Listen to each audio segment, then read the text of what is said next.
Hello and welcome back to our channel. We usually don't talk about this, but it's our duty to tell you the truth. What they're hiding from us, and is that really UFO invading or it's a Ohio cover-up? Stay tuned. While the government is trying to psyop the country with downed UFO stories, a domestic Chernobyl is happening in East Palestine, Ohio since February 3rd. Dead animals, people getting sick, arrested journalists and mainstream media blackout. On February 3rd, a train owned by Norfolk Southern Freight derailed in East Palestine, Ohio, carrying toxic chemicals carrying gallons of vinyl chloride, more on this later, spilled into the ground and water. It was later decided by authorities they would burn these chemicals. We first need to dissect how the train was derailed, who owns the freight line and the regulations surrounding the transportation of these toxic chemicals between states. The Biden administration was in a quiet war with the train unions last fall surrounding the nation's railways. There aren't enough workers, pay is not going up, and the lack of workers is causing current workers to work long, exhausting hours, putting safety on the back burner. Add to this the fact that in the last 10 years, the Class 1 carriers have dramatically increased both the length and tonnage of the average train, while cutting back on maintenance and inspection, and we have a time bomb ticking, just like a decade ago, leading up to the Canadian disaster that destroyed a whole town and took the lives of 47 people. The name rail workers used to call this system of running trains is called precision scheduled railroading. It increases profits for the owners with less inspections and regulations on what is being carried, putting everyone at risk.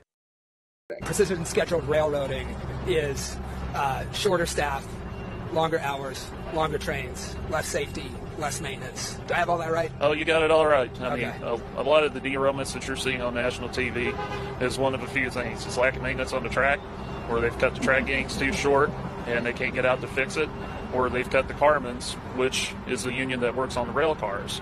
So we have one derailment here in northeast Ohio where a wheel flange was very thin. It picked a switch and derailed the entire train. Luckily, it was full of candle wax and not something highly volatile. It's like a faulty bearing caused a catastrophic derailment. These railroads are turning profits hand over fist. They've cut their workforce to bare bones, and now they're paying the price for it because the wheels are falling off the train, basically. Carmen were inspecting cars about 3 minutes per car. That's always been the industry standard. Now it's 90 seconds per car. Is that because of PSR? Yes, it's a rush job right now. And these guys are under pressure. I mean, they're working men and women, and, if they don't hurry up and get this car done, they're going to be... According to More Perfect Union, they have cut 22% of these jobs since 2017. In the video above, the former rail worker says inspection per car took on average 3 minutes, and since the cuts, the workers are pressured to inspect each car in 90 seconds. Norfolk Southern Corporation is owned by Wall Street billionaires, and their fourth quarter earnings were huge. Fourth quarter railway operating revenue was $3.2 billion, up 13%, and income from railway operations was $1.2 billion, up 5%. Norfolk Southern Corporation is owned by Wall Street billionaires, and their fourth quarter earnings were huge. Norfolk Southern say on their website, "Our team delivered double-digit percentage growth in revenue as well as earnings per share and achieved record revenue and operating income for the year."